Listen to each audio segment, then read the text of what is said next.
Ok, então vamos fazer aqui nossa recapitulação.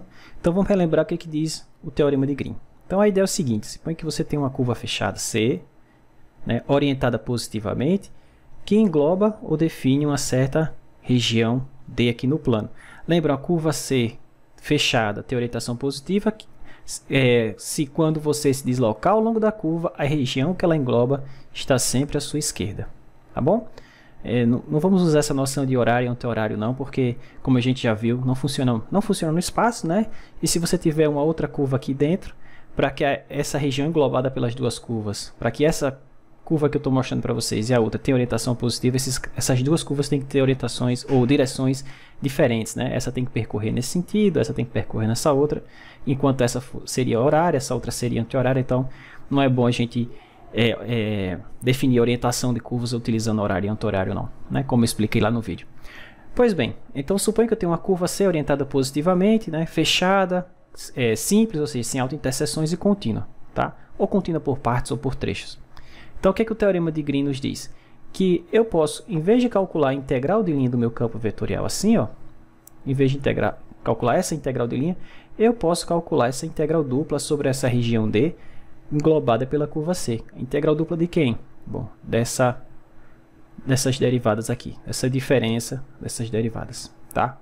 Sobre essa região, onde P e Q são os componentes do meu campo bidimensional, tá certo? Mais à frente a gente vai ver que existe uma versão tridimensional para isso aqui, que é chamado Teorema de Stokes. Ah, professor, mas essa região D tem que ser uma região simplesmente conexa? Não, a gente viu que ainda é possível estender o Teorema de Green para regiões que são multiplamente conexas. Por exemplo, suponho novamente agora que a minha região D é essa região que tem duas curvas fronteiras, tá? Ela tem a curva fronteira mais externa, que eu vou chamar aqui de C1, e tem essa curva fronteira interna, que eu vou chamar de C2. Tá? As duas aqui estão com orientações positivas, tá? De forma que, sobre essas condições, ainda é possível que a gente calcule a integral de linha sobre o caminho C, onde essa curva fechada C, onde C é a curva fronteira dessa região D. Como ela é a curva fronteira, ela é a união de C1 com C2. E aí vale o que a gente já tinha visto para o Teorema de Green para regiões simplesmente conexas, ok? Eu posso converter aquela integral de linha nessa integral dupla. Um efeito colateral do Teorema de Green é o seguinte, ele nos permite calcular a área dessa região D através de uma integral de linha. Olha que resultado interessante. Conhecendo o seu campo, ou conhecendo isso aqui, né?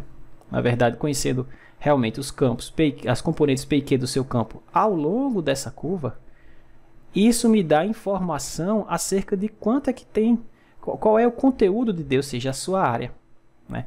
A gente já viu que se eu escolher esses campos P e Q adequadamente, essa diferença aqui dessas derivadas pode ser feita igual a 1.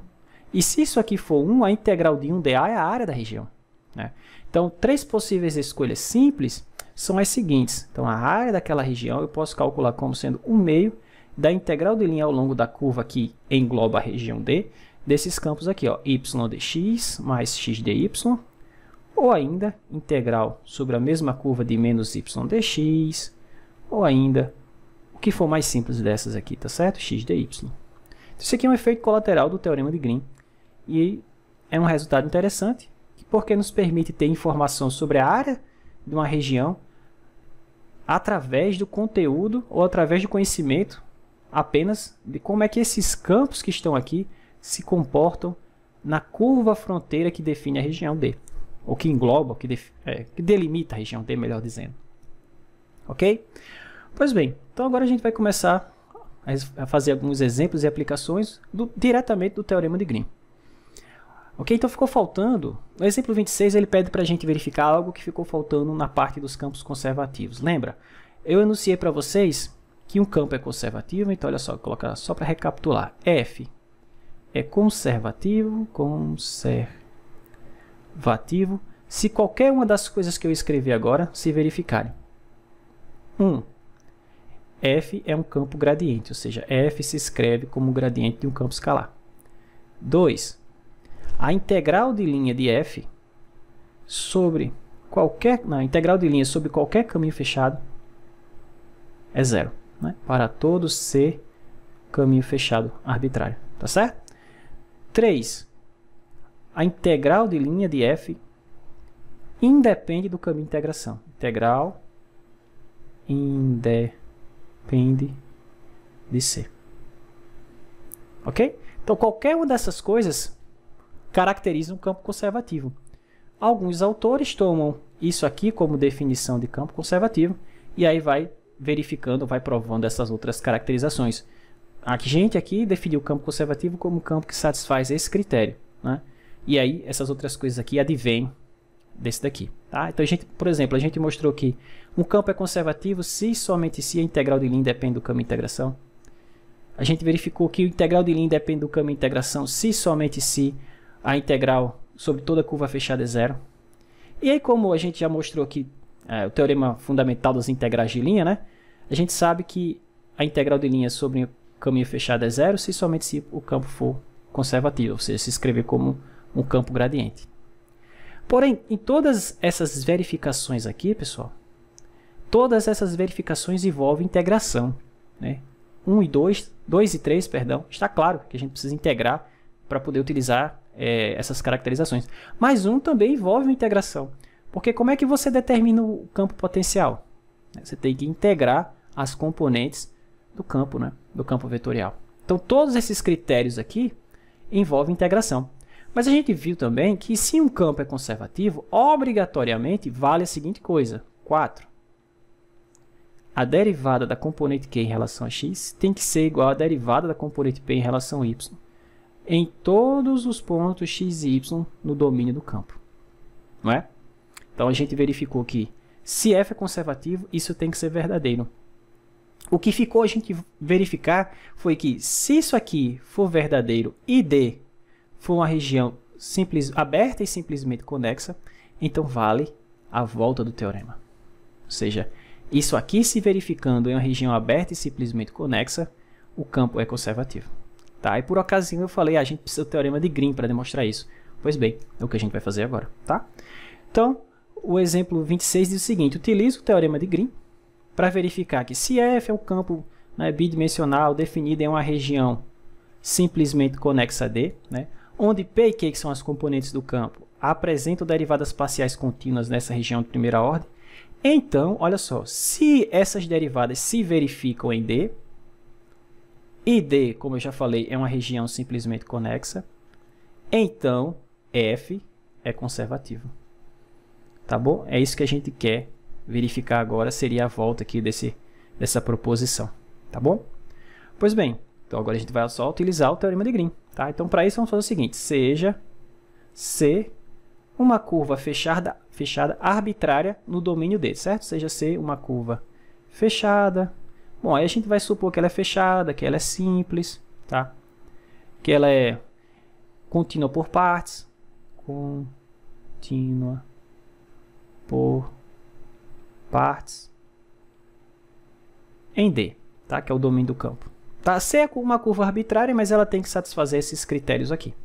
Tá certo? E observe o seguinte, e note o seguinte. Bom, aqui eu vou aplicar o teorema de Green. O que o teorema de Green me diz? Que se eu calcular a integral do meu campo, bom, eu posso escrevê-lo assim, né? Integral de f escalar dr ao longo dessa curva fechada, que é a mesma coisa, a gente chama essa forma que eu estou escrevendo agora de forma diferencial, tá? Que é a mesma coisa que essa forma diferencial, é, pelo teorema de Green, igual à integral dupla dessa diferença aqui, tá certo? Menos dp dy dA. Ok? Ora, mas a gente está assumindo o seguinte, que nessa região D, essas derivadas são iguais. Portanto, isso aqui é zero, pessoal. Ok? Isso é zero, deixa eu colocar aqui em vermelho. Isso aqui é zero para toda a curva fechada C. Ok? Logo, então vou colocar assim, como a integral de linha do meu campo é zero para toda curva fechada C,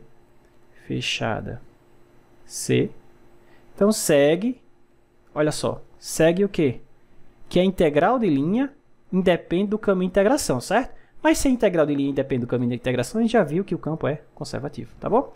Então segue, deixa aparecer aqui.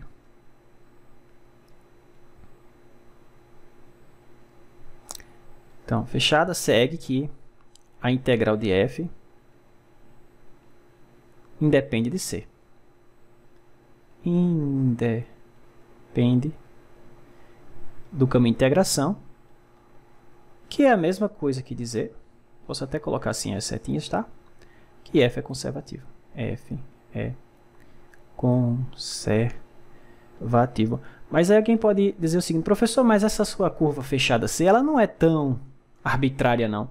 Por exemplo, se você pegar essa curva aqui, ela é uma curva fechada, mas o teorema de Green não se aplica a ela, porque aqui a gente tem uma interseção. Então, se você pegar uma curva como essa, pessoal, quebra em duas, ó. Você quebra nesse laço, aqui, nesse primeiro trecho, quebra nesse segundo trecho, aplica o teorema de Green aqui, vai dar zero, aplica o teorema de Green aqui, vai dar zero, a soma dos dois dá zero, tá certo? Então, se o caminho for um pouco mais complicado, você pode quebrar ele em trechos, né? Pode ser tão complicado quanto você queira. Aí você vai quebrando em trechos, tá certo? Vai quebrando em pedaços, e aí aplica o teorema de Green em cada um desses pedaços, depois soma tudo, e o resultado você vai ver que continua sendo zero. Por quê? Porque a única coisa que a gente está assumindo é que essas derivadas são iguais. E aí quando você aplicar o teorema de Green nesse trecho que lhe interessa, isso aqui vai dar zero. Tá bom? Então a gente tem mais uma caracterização importante dos campos que são conservativos. Os campos conservativos são aqueles que se escrevem como uma função potencial. Os campos conservativos são aqueles onde a integral de linha depende do caminho de integração. Os campos conservativos são aqueles onde a integral de linha sobre todo o caminho fechado é zero. E se o domínio do campo for uma região aberta e simplesmente conexa, ok? E essas derivadas forem iguais, então o campo também é conservativo. Tá bom? Então a gente tem 4 maneiras diferentes de verificar se o campo vetorial bidimensional é conservativo. Tá bom? Bom, isso aqui também serve para um campo tridimensional. Essas 3 primeiras caracterizações independem da dimensão. Claro que se eu tivesse no R3, teria mais 2 pares de derivadas para a gente estudar, né? Eu já mostrei isso para vocês. E vale também essa mesma proposição, só que assim como eu utilizei o teorema de Green para verificar que essa relação aqui é verdadeira, para aquelas outras 3 derivadas, né, os outros 2 pares de derivadas que faltam, eu teria que utilizar o teorema de Stokes, mas a gente não tem à disposição ainda. Depois veremos, tá bom? Ok, então vamos aqui para mais um exemplo. O exemplo 37 é uma aplicação direta do teorema de Green. Ele pede para a gente calcular uma integral de linha, que é o trabalho. Então, calcule o trabalho realizado por esse campo vetorial aqui, esse campo de força, a deslocar um objeto, ou ao mover um objeto, ao longo de uma circunferência de raio 3 centrada na origem. Então, como ele não deu a orientação, ele não definiu a orientação aqui de forma explícita, a gente sempre assume que a orientação é a orientação positiva, tá certo? A orientação da curva. Você vai deslocar ao longo dessa curva fechada, que é uma circunferência. Então, tem 2 orientações, eu posso ir numa direção ou na outra. Como ele não deu a orientação, a gente sempre assume a orientação positiva, tá bom? Então, a ideia é o seguinte, tá aqui, ó, você vai deslocar, por exemplo, o objeto ele pode começar nessa posição aqui, e o campo de força vai deslocar esse objeto da posição inicial, que é aqui, até a posição terminal, que é aqui também, tá certo? Ao longo desse caminho aqui. O interessante é que, se esse campo fosse conservativo, de imediato a gente saberia quanto é que seria esse trabalho, né? Se o campo fosse conservativo, esse trabalho seria zero, né? Porque o trabalho é a integral de linha da f, né? Se o campo é conservativo, a gente sabe que a integral de linha sobre todo o caminho fechado é zero. Mas como vocês vão ver, esse campo não é conservativo. Então, para evitar calcular a integral de linha, a gente teria que dividir esse problema em algumas etapas, né? Primeiro a gente iria parametrizar o caminho, parametrizar o campo, calcular as derivadas necessárias e só por último integrar. A gente vai utilizar o teorema de Green, tá bom? Então, meu campo é o campo de componentes P é igual a Y3, tá aqui, ó, e Q é igual a todo esse outro restante. Tá? Eu só copiei aqui embaixo para ficar mais fácil de olhar. Pois bem, então o que é que a gente vai precisar? Vamos precisar dessa derivada aqui, ó, dq dx. Mas se eu derivar Q em relação a x, vamos ter o seguinte, ó, 3x2 mais 3y2, tudo bem? E a derivada da componente P em relação a y vai ficar 3y ao quadrado. De forma que quando você computar essa diferença, que é o que a gente precisa para utilizar lá no teorema de Green, o resultado vai ser integrar apenas a função 3x ao quadrado. Você vai apenas integrar 3x ao quadrado sobre essa região, que é um disco de raio 3. Já sabe até qual é o sistema de coordenadas que eu vou utilizar aqui, né? Se eu estou integrando em relação ou sobre um disco, eu vou usar o sistema de coordenadas polar. Tá? Aqui nesse caso, esse disco eu posso descrevê-lo fazendo o r variando de 0 a 3 e fazendo θ, que é esse ângulo aqui, variando de 0 a 2π. Tá? Então, olha como fica simples, uma integral única, uma única operação para que a gente possa calcular esse trabalho. Tá? Então, do teorema de Green, vou colocar aqui, ó, do teorema de Green, temos o seguinte: o trabalho, que no caso vai ser integral de f escalada r, ou ainda na forma diferencial, integral de p dx mais q dy, onde p e q são as componentes do campo que eu já comentei aqui em cima. Isso vai ficar igual a integral dupla dessa diferença, né? dq dx menos dp dy, tudo bem? dA, sobre a região D englobada pela curva fronteira C. Ora, mas isso aqui a gente acabou de calcular, isso aqui ficou 3x ao quadrado. Tá? Então, eu vou já escrever essa integral no sistema de coordenadas mais adequado, que para a gente aqui é o sistema de coordenadas polar. Então, ficou assim, ó, integral, o θ varia de 0 a 2π, o r varia de 0 a 3, tá? De 3x ao quadrado. Como é que eu vou escrever esse x ao quadrado? Eu vou escrever como r ao quadrado, cosseno ao quadrado de θ. Não esquece do jacobiano. R, agora é o elemento de área dr dA, né? Na verdade, dr dθ. Tudo isso aqui é o dA, tá? Ok, então no primeiro caso, vamos colocar esse 3 para fora, ficou integral de 0 a 2π. Então ficou integral de R3, tudo bem? A primitiva de R3, porque já tem um R2 com R ali. Então vai ficar R4 sobre 4. R4 sobre 4, isso de 0 até 3. Depois eu integro em cosseno ao quadrado de θ dθ, tá? Então quando R for 3, vai ficar 3 a quarta, que é 81 vezes 3, 243, né? Então ficou 243 sobre 4, né? Posso colocar esse 4 para fora. E aí ficou apenas a integral de 0 a 2π, cosseno ao quadrado eu vou usar a relação que cosseno ao quadrado é igual a 1 mais cosseno de 2θ dividido por 2, tá? E aí, como a gente tem a integral do cosseno em um período, na verdade, o período dessa função cosseno de 2θ é π. Aqui eu tenho dois períodos, né? Mas a integral do cosseno em um período é 0, então em dois períodos continua sendo 0, tá certo? Não vou calcular, por simetria essa integral é 0. E aí ficou apenas a primitiva de 1 em relação a θ, né? Na verdade, meio em relação a θ, que é θ sobre 2, né? Então ficou 243 sobre 4 vezes θ sobre 2, de 0 a 2π. Vai dar π, né? Porque esse 2 vai cancelar com esse 2 aqui, tá bom? Então vai ficar π vezes o que a gente já tem, então 243 sobre 4 π unidades de energia, né? Tá certo? Se o problema for tudo no SI, seria Joule, né? Logo, o trabalho realizado aqui pelo campo ficou igual a 243 sobre 4 unidades de, bom, 243 sobre 4 vezes π unidades de energia. Tranquilo? Então, aplicação direta do teorema de Green. Ah, professor, posso calcular utilizando integral de linha? Claro, né? Até sugiro que faça para ver que dá o mesmo valor. Só que nesse caso, fica muito mais simples utilizando o teorema. Tá. O que eu não quero é que vocês pensem que sempre utilizar o teorema é mais fácil. Às vezes é mais fácil computar a integral de linha do que ter que computar essa integral aqui, a integral dessa diferença. A escolha é sua, baseada no que for mais simples. Tá bom? Ok. Então, o exemplo 28 vai ser a aplicação direta do que a gente, digamos assim, verificou no exemplo 26. Verifique se esse campo vetorial aqui, se esse campo é conservativo. Aqui é o nosso campo. Tá? Se for, a gente pode até determinar a função potencial dele. Tá bom? Então, a componente P desse campo é esse carinha, a componente Q desse campo é esse outro. Tá?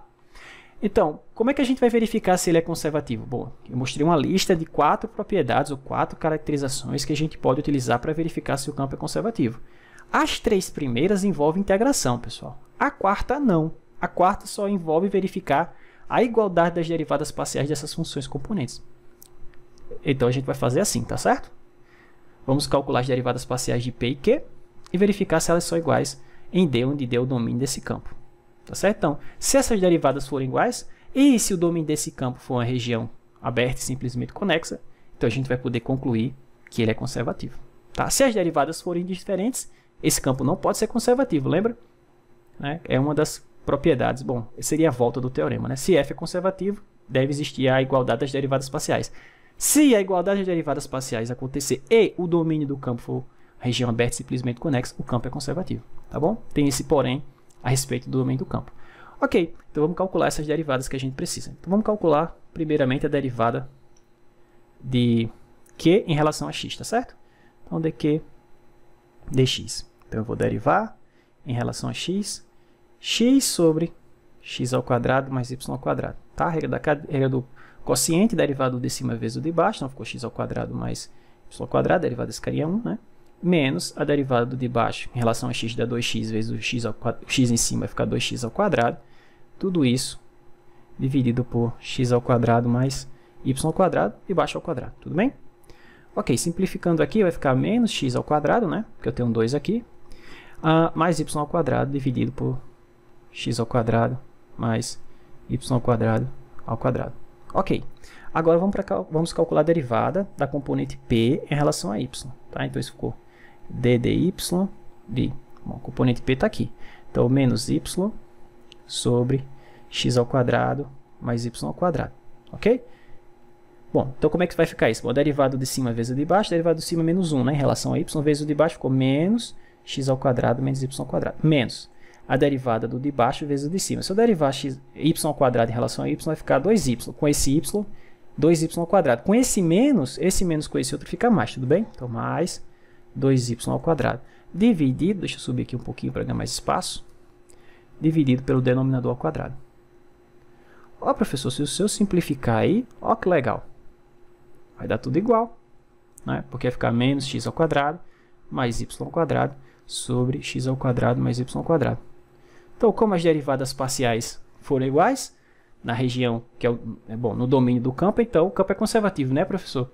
Não, a gente tem que primeiro saber, ter uma informação sobre o domínio do campo. Quem é o domínio do campo? Pergunta, tem algum valor de x e y que eu não posso colocar aqui? Resposta, tem, professor. Você não pode colocar 0 e 0 aqui ao mesmo tempo. Então, esse campo está definido em todo o R2, menos da origem. Então, como o domínio do campo, como o domínio de f,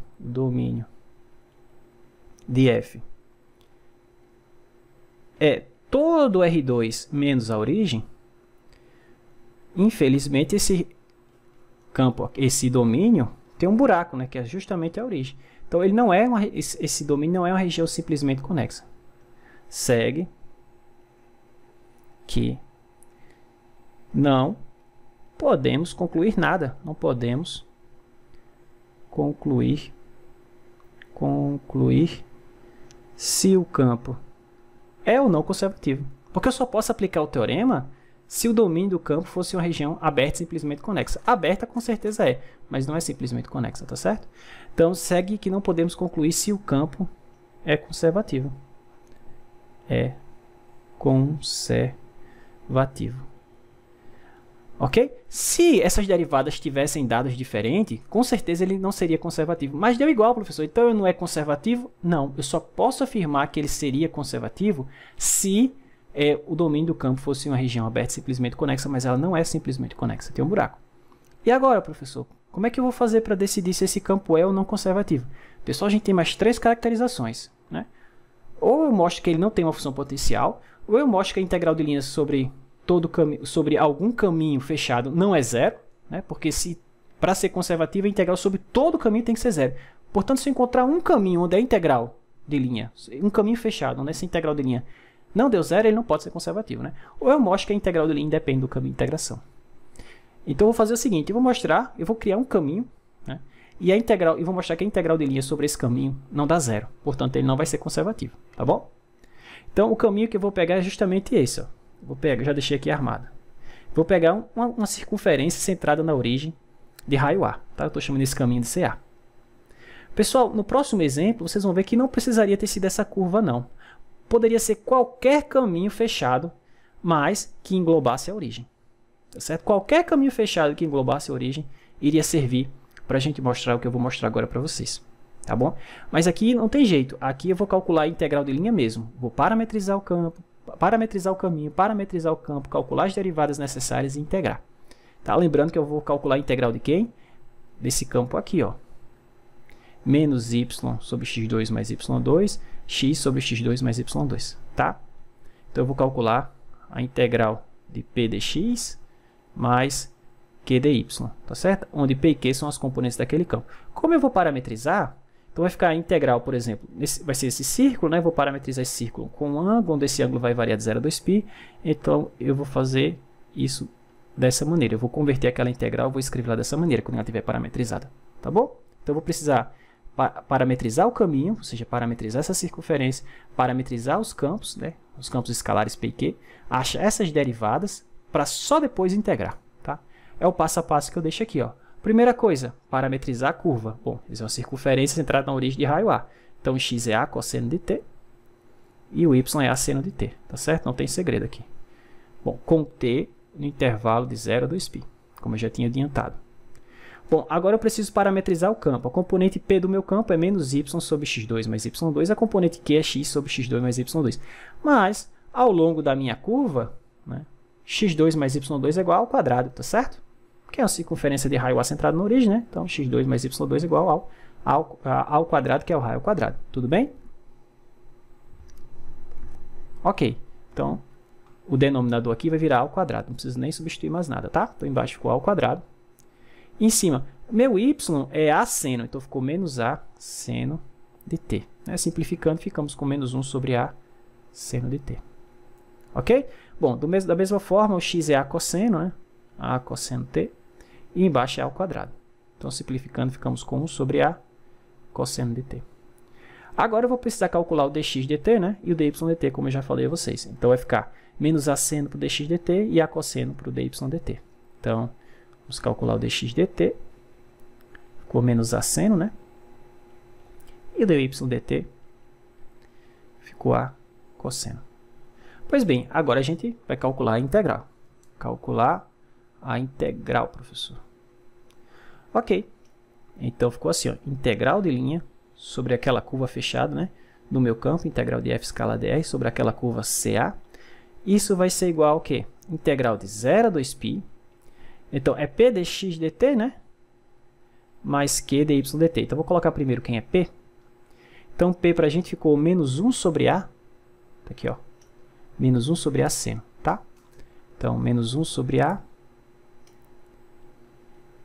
seno de t. Vezes dx dt. Ora, dx dt tá aqui, ó. Menos A seno. Tá bom? Só jogar aqui. Então, menos A seno. De forma análoga, o Q ficou A cosseno, na verdade 1 sobre A, né? Vezes cosseno. E o dy dt ficou A cosseno. Tá bom? Então, tudo isso, dt, ou integral complicado, professor. Não é não.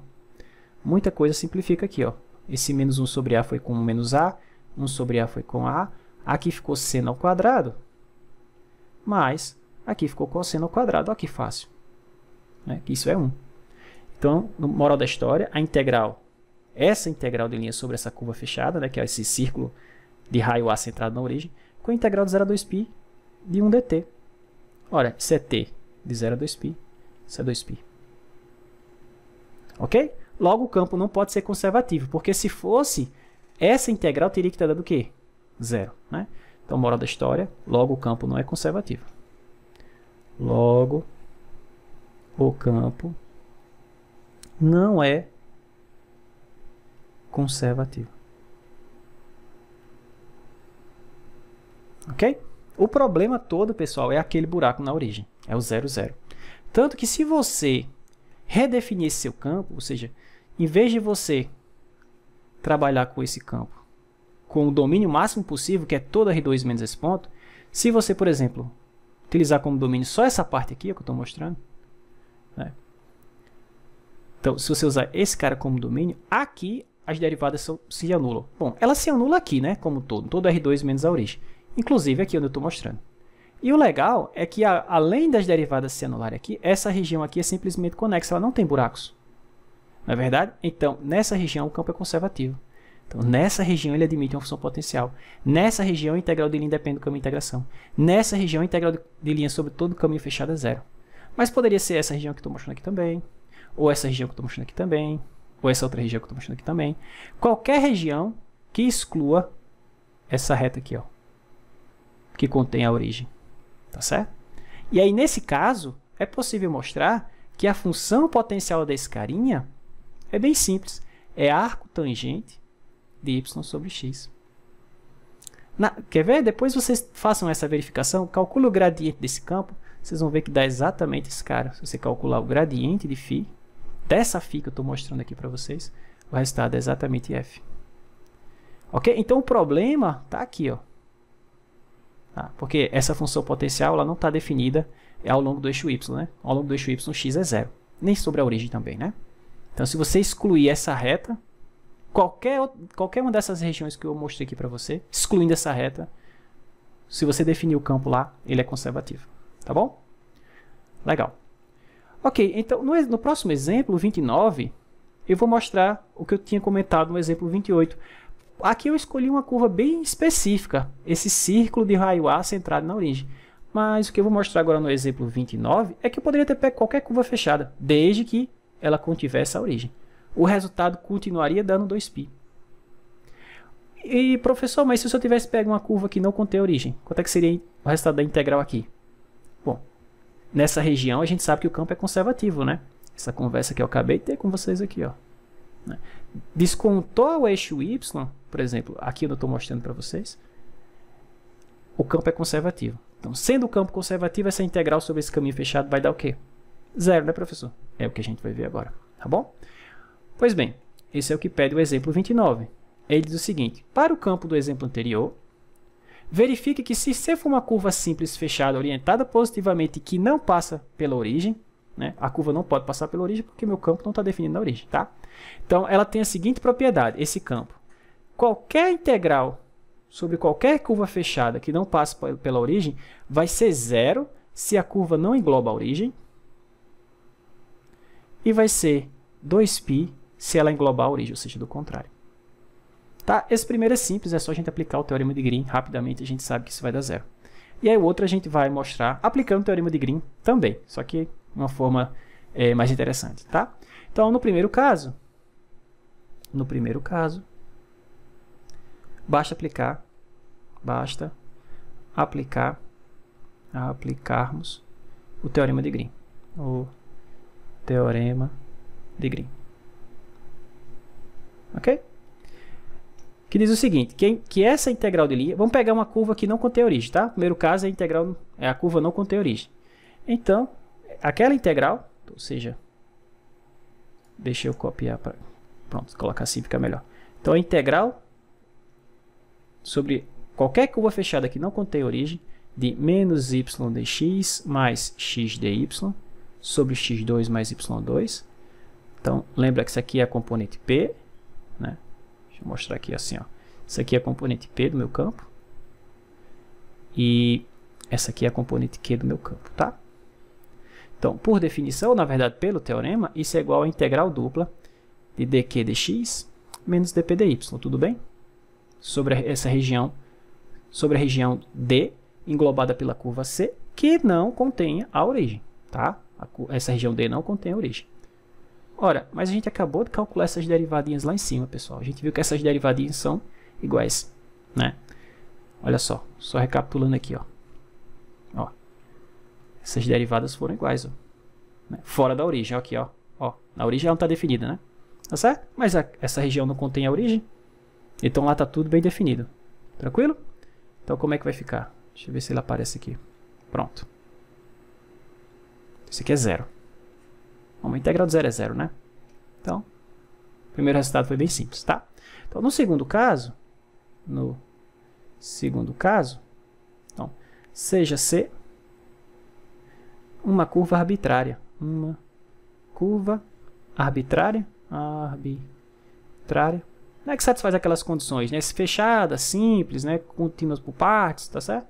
Orientada positivamente. Então, seja C uma curva arbitrária que contém a origem, que engloba a origem, que contém, não, que engloba. Engloba a origem. Ok? Então eu vou fazer o seguinte, ó. Deixa eu fazer aqui um breve esboço. X, Y. Eu sei que esse campo não está definido aqui, ó, na origem, que eu tenho um problema.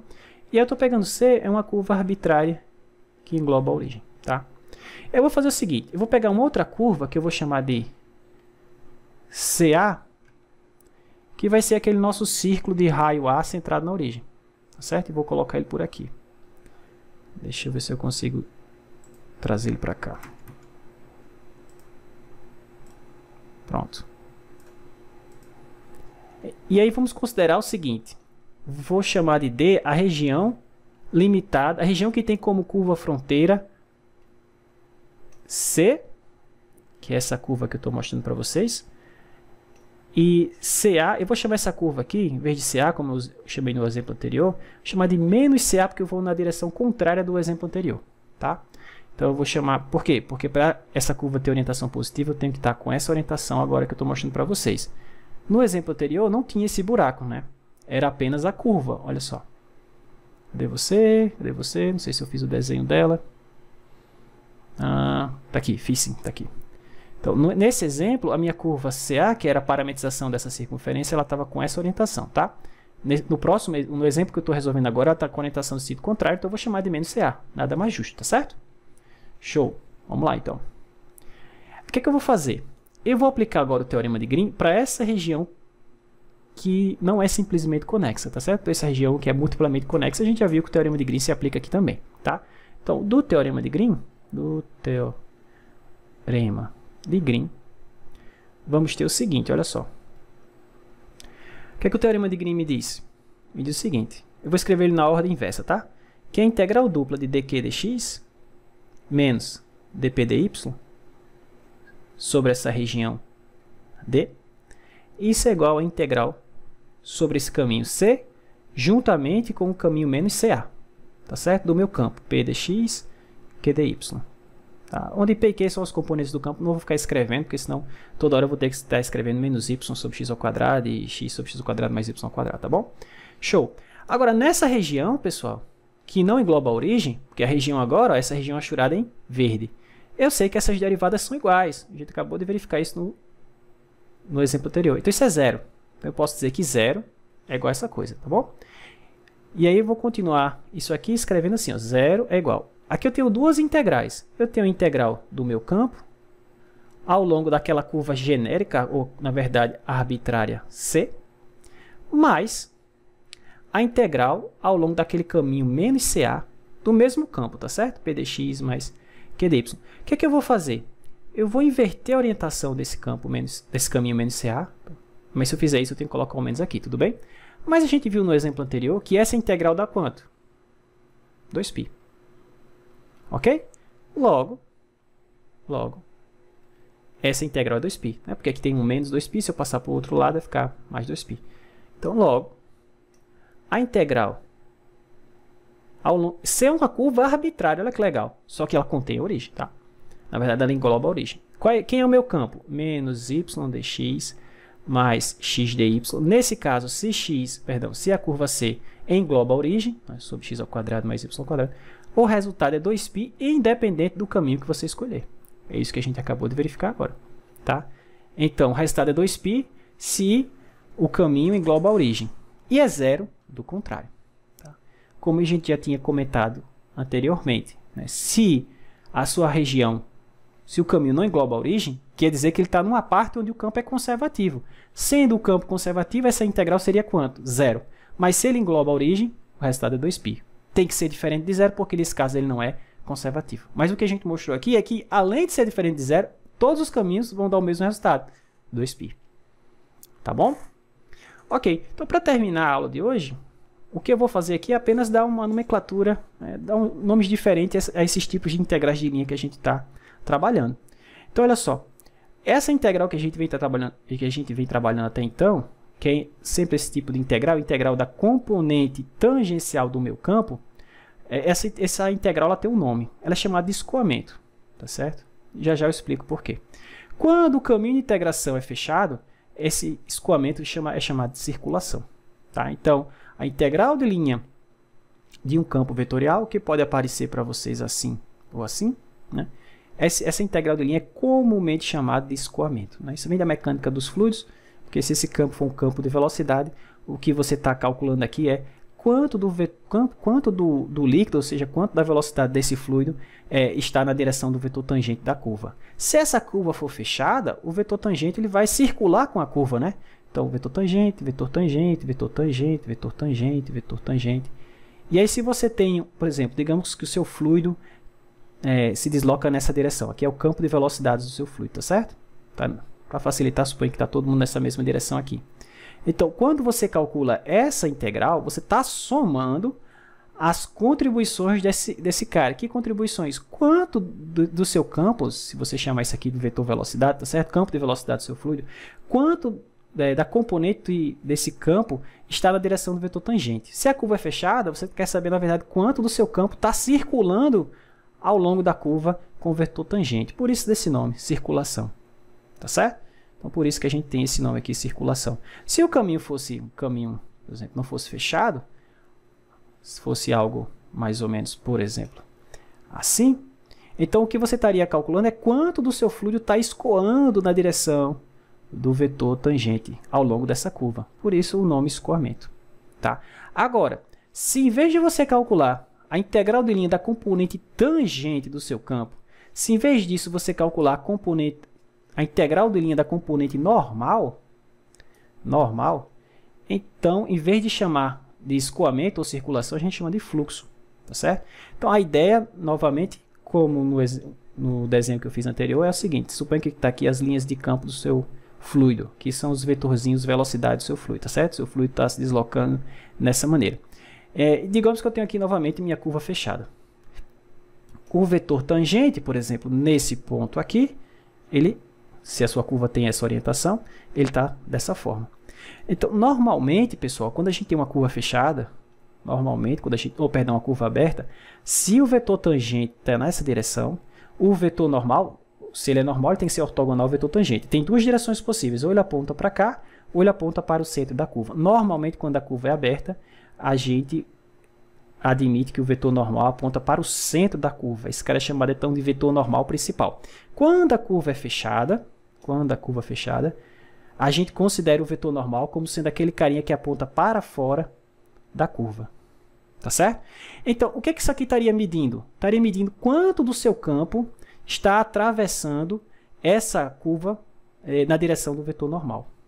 Tá certo? Seria o fluxo desse campo através, digamos assim, dessa parede. Tá? Quanto do seu campo está atravessando, por exemplo, nesse ponto aqui, 0, né? Porque nesse ponto o campo tem a mesma direção que o vetor tangente, né? Ou seja, não existe nada do campo na direção do vetor normal. Então aqui o fluxo seria 0. Mas através, por exemplo, dessa barreira aqui, ou dessa parede aqui, ó, deixa eu trocar de cor aqui para facilitar. Então, através dessa barreira aqui, ou dessa parede, suponha que essa barreira aqui seja permeável, por exemplo, um filtro, né? Está filtrando quanto de água está passando ao longo ou através desse filtro verde. Então aqui não, aqui essa integral seria diferente de 0, né? Porque nessa parede que eu estou mostrando em verde, deixa eu escolher uma outra cor aqui, digamos que está aqui o vetor, deixa eu colocar aqui, está aqui o vetor normal. Então nessa configuração o vetor normal está aqui, e o vetor tangente estaria para cá, mais ou menos, né? Então, o seu campo está quase todo, na verdade, está todo na direção do vetor normal. Então, o seu campo aqui ele é todo normal, tá certo? Já nesse ponto aqui, o seu campo ele é todo tangente. Então, aqui não teria nada atravessando esse cara, aqui teria tudo atravessando essa parede aqui, tá certo? Então, a gente chama isso aqui, essa integral da componente normal do seu campo de fluxo, tá? Mais à frente, a gente vai definir fluxo através de uma superfície. E em vez de ter uma integral de linha, vocês vão ver que vai existir uma integral de superfície. Tá bom? Ok, nomenclatura dada, vamos para o exemplo. Então, o nosso último exemplo ele pede o seguinte, ele pede que a gente utilize o teorema de Green para reescrever essas duas integrais, para reescrever a circulação de um campo vetorial em termos do rotacional e para escrever o fluxo do campo vetorial em termos do divergente. Tá certo? Isso aqui são versões preliminares de um teorema mais geral que a gente vai ver quando a gente tiver um campo tridimensional, que vai ser o teorema da divergência, ou teorema de Gauss, né? E vai ser o teorema de Stokes, tá? Que é a generalização desses dois resultados para campos vetoriais espaciais. Tá bom? Então, vamos partir desse cara e chegar aqui, vamos partir desse cara e chegar aqui, tá bom? É isso que a gente vai fazer nesse exemplo. O primeiro é a aplicação direta do teorema de Green. Tá? Então, para isso, eu vou fazer o seguinte. Eu vou converter esse campo bidimensional. F é um campo bidimensional, tá? De componentes P e Q. Eu vou escrever ele como um campo tridimensional, dizendo que a terceira componente dele é 0. Então, eu não mudei nada, né? Mas isso me permite calcular o rotacional desse cara, porque o rotacional está definido para um campo vetorial da R3, tá certo? Então, o rotacional é calculado assim, ó, é o vetor, o campo vetorial cujas componentes são calculadas dessa maneira que eu estou mostrando para vocês. É a aplicação do operador del no campo vetorial através do produto vetorial. Né? Então, a componente P, Q e 0. Né? Não tem nada aqui. Ó. Lembrando que como esse campo, na verdade, ele é bidimensional, o P é uma função só de x e y, tá certo? E o Q é uma função só de x e y também, tá certo? Isso aqui é apenas um artifício para que a gente possa utilizar o rotacional. Tá bom? Então, por que eu estou fazendo isso? Vamos ver. Primeiro, vamos calcular esse rotacional. Então, na direção I, vai sair essa linha e essa coluna. Então, a derivada de 0 é 0, e a derivada de Q em relação a Z também é 0. Não é dQ dZ não, professor? Não, porque Q não depende de Z, é 0 mesmo, tá bom? Então, não tenho nada na direção Z. Perdão, na direção I. Então, na direção J, né, vai ficar a derivada de 0, que é 0 em relação a x, e a derivada de P em relação a Z, que também é 0, porque P não depende de Z. Então, eu não tenho nem componente Y, nem componente J. Vamos ver a componente K desse cara. Então, na direção K, eu vou ter, sai esse carinha, sai esse, então, perdão, sai esse aqui e esse. Então, eu vou derivar Q em relação a x, menos, vou derivar P em relação a y. Ah, professor, é aquele mesmo termo, né? Quase aquele mesmo termo que aparece no Teorema de Green. Exato, só que lá não tem o vetor, né? É só essa parte escalar. Então, como é que eu faço para assumir com esse cara? É só tomar o produto escalar com ele mesmo, porque K escalar K é 1, né? Então, note ainda o seguinte. Se eu tomar o produto escalar, se eu fizer K escalar rotacional de F, do outro lado eu vou ter K escalar K, que é 1, né? K escalar K. E aí sobrou apenas aquele termo lá, dq dx menos dp dy. Né? Por definição, opa, foi demais. Por definição, isso aqui é 1, né? Ok. Então, ficamos com dq dx menos dp dy. Tá? Então, eu vou agora só utilizar o Teorema de Green. Então, do Teorema de Green, como é que vai ficar a circulação? Lembra, a circulação é a integral de linha da componente tangencial. Integral de linha sobre o caminho fechado, né? Da componente tangencial no meu campo. Tá? Isso aqui é a mesma coisa. Se você quiser colocar na forma diferencial, é P dx mais Q dy. Ora, mas a gente sabe que isso é igual a integral dupla sobre a região D englobada pela curva C, que tem C como curva fronteira, de dq dx menos dp dy. Tudo bem? O que é que eu vou fazer agora? Bom, eu vou substituir esse dq dx dp dy que eu calculei aqui, ó, ou que está aqui no teorema, por esse carinha aqui, ó. Não é a mesma coisa? Não é igualdade, né? Tá? E aí a gente tem o resultado do problema. Deixa eu só ganhar mais um espacinho aqui, fazer assim. Pronto. Ok. E então, fazendo isso, a gente fica com o seguinte. Logo,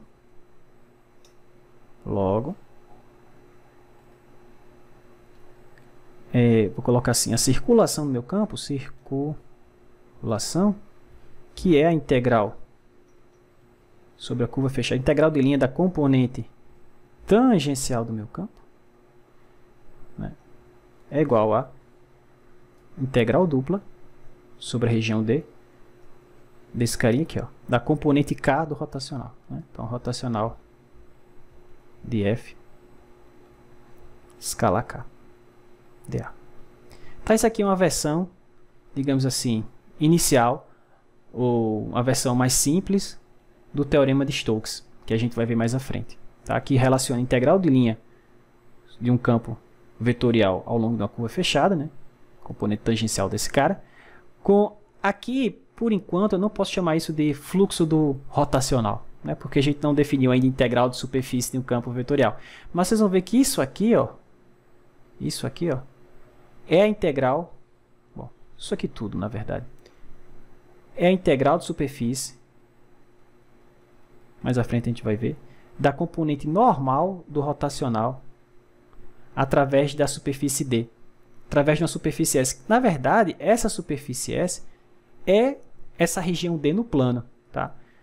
Essa região aqui D no plano, ela define uma superfície plana, né? No espaço ela pode ser uma superfície mais geral, mas nesse caso, como ela está no plano, é uma superfície plana. Então, mais à frente, quando a gente aprender as integrais de superfície, vocês vão ver que isso aqui pode ser escrito dessa maneira, tá certo? Porque, veja, quem é o vetor normal a essa superfície aqui no plano, a essa região plana D? o vetor normal é o próprio vetor k, né? Que aponta para fora do plano xy, tá? Que é o que está aqui, tá certo? Mas isso a gente só vai poder compreender, digamos assim, completamente quando a gente tiver definido integral de superfície. Pois bem, então a gente chegou no resultado que ele pedia. Mostre que a circulação no meu campo vetorial, ou integral de linha de f escala dr, né, uma outra forma de escrever isso aqui, talvez vai aparecer para a gente na formulação do teorema de Stokes. É isso, integral de linha desse cara igual a isso que está aqui escrito. Tá bom? Bom, agora falta a gente verificar como é que a gente escreve a integral de linha da componente normal, né, do meu campo. Tá certo? Falta a gente reescrever esse cara como a integral do divergente, né, que vai ser generalizado mais à frente com o teorema de Gauss, ou o teorema do divergente. Então a ideia é o seguinte, olha só. Como eu falei para vocês, está aqui a minha curva fechada C, tá? Tá aqui o vetor tangente. Esse vetorzinho em preto aqui é o vetor K, que aponta para fora do plano XY, né, para cima, tá? Então, o meu vetor normal, nesse ponto, que eu estou mostrando para vocês, é esse vetor em verde aqui, verde claro. Então, eu posso obter que tem, como eu falei para vocês, apontar sempre para fora da curva, tá certo? Se o vetor tangente está para cá, o vetor normal tem que ser ortogonal e apontar para fora, tá certo? Então, como é que eu acho esse vetor? Bom, se eu conheço o vetor tangente, se eu colocar minha mão na direção do tangente e fechar para esse vetor normal K, o meu polegar vai apontar na direção do vetor normal, Nzão. Vocês concordam? Então, eu posso determinar, então observe o seguinte, então note que eu posso calcular esse vetor normal, esse Nzão, através do produto escalar, perdão, através do produto vetorial do vetor tangente com esse vetor unitário K. Mas, professor, como é que eu acho o vetor tangente? Bom, se você tem a curva, você tem ela parametrizada, né? Você tem o R de t dela, né? E a gente sabe que a derivada desse cara é o vetor tangente, só que não necessariamente unitário. Para que ele seja unitário, você divide pelo tamanho. A não ser que, e aí o que eu vou fazer aqui, eu vou assumir que essa curva já está parametrizada pelo comprimento de arco. Porque vocês sabem que se eu parametrizar uma curva pelo comprimento de arco, a derivada já é o vetor tangente unitário. Né? Vocês já viram isso. Então, essa curva, obviamente, ela está no plano, né? Aqui, ó. Essa curva C está no plano XY. Mas eu posso descrevê-la como uma curva espacial, colocando um zero aqui na última coordenada. Bom, ela não deixou de ser uma curva que mora no plano. Né? Mas aí, agora eu posso tirar proveito de que essa curva está no espaço. E aí, quando eu calcular o vetor tangente dela, que é apenas a derivada, então tudo que eu tenho que fazer aqui é derivar. Então, x' de s, y' de s, de zero. Agora, como esse cara também, entre aspas, está no espaço, eu posso utilizar o produto vetorial com o vetor k, né, que o vetor k é o vetor 0, 0, 1, para encontrar o vetor normal. Porque eu só preciso disso, pessoal. Uma vez que eu tenho um vetor normal, eu consigo fazer o produto escalar f escalar n ds. Eu preciso desse cara. Tá? O f é um campo vetorial genérico, né, de componentes P e Q. Pois bem, então como é que vai ficar o meu vetor normal? O vetor normal vai ficar o produto vetorial do vetor tangente unitário com o vetor K. Tá bom? Então, I, J, K. As componentes de T, x' de S, y' de S, 0. As componentes do vetor K, 0, 0, 1. Pronto. Tudo que eu tenho que fazer é calcular esse determinante. Tá? Ok. Então, olha só. Como tem 0 nessa linha, 0 aqui e 1 aqui, eu vou calcular esse determinante expandindo, utilizando os elementos dessa linha. Tá? Mas se eu usar esse cara aqui, isso vai dar 0, porque vai ser ele vezes o determinante obtido tirando a linha e a coluna que ele se encontra. Mas como você vai multiplicar por ele, isso vai dar 0. Vai dar 0 nesse cara também. Então só tem que olhar isso aqui, ó. 1 vezes o determinante obtido tirando esses dois carinhas. Ou seja, com esse, menos esse com esse. Tá bom? Então ficamos com o seguinte, olha só. Na direção I ficou y'(s), na direção I, menos, né? Porque diagonal principal menos diagonal secundária, menos x' de S na direção J e não tem nada na direção K. Ou se você quiser, você pode escrever assim, ó, y'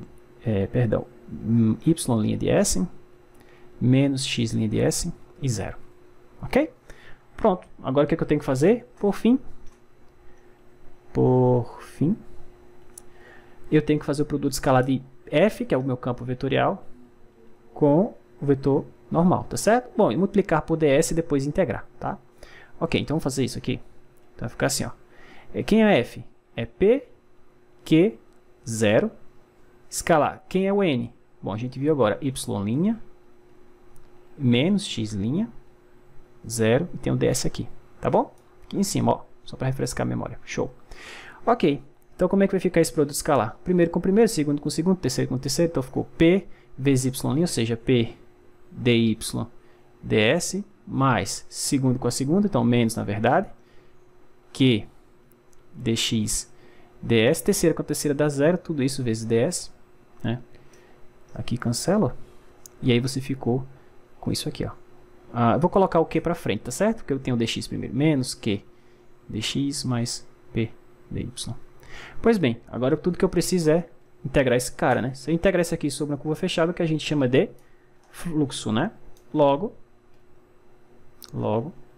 o fluxo do meu campo vetorial se escreve assim. Então, o fluxo